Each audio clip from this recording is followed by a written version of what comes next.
এই পিকু, বড়দিনে তোদেরকে সান্টা গিফট দিয়েছে? না রে, আমি পাইনি। আর প্রিয়াকে? আমিও পাইনি রে। রাতে আমি যখন ঘুমাচ্ছিলাম তখন সান্টা ক্লজ আমাদের বাড়ি এসেছিল আর আমার জন্য আমার মাথার কাছে গিফট রেখে গেছিল। এই দেখ, আমাকে তো দেয়নি সান্টা। আমি টপার, তাই আমাকে সান্টা গিফট দিয়েছে। তোরা তো পড়াশোনা করিস না, তাই তোরা পাসনি। সত্যিই আমি খুব খারাপ রে, তাই সান্টা আমার উপর রেগে আছে।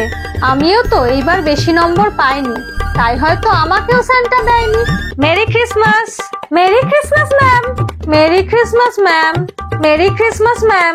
কি হলো প্রিয়া, পিকু, এত ভালো দিনে তোমাদের মুখটা এরকম হয়ে আছে কেন? কি হয়েছে? ম্যাম, রিয়াকে সান্টা গিফট দিয়েছে, কিন্তু প্রিয়া আর আমি পাইনি।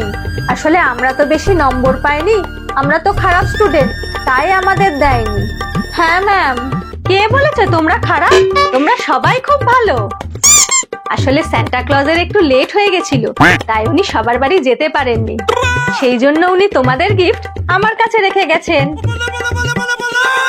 সত্যি ম্যাম? হ্যাঁ সত্যি। এই নাও। Thank you ma'am. আমি তো সান্টা ক্লজকে কখনো দেখিনি, আপনিই আমার কাছে Santa Claus. Thank you ma'am. দেখলি রিয়া, তুই আমাদের কেমন বলছিলি, আর দেখ কি হয়েছিল আসল ব্যাপারটা। আর প্রিয়া, পিকু, তোমরা কখনো নিজেকে খারাপ ভাববে না। সান্টা ক্লজের কাছে সবাই সমান, উনি সকলকে গিফট দেন।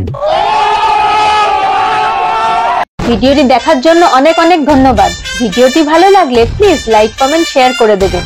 আপনাদের একটি লাইক, কমেন্ট আমাকে ভিডিও বানাতে আরো উৎসাহিত করে।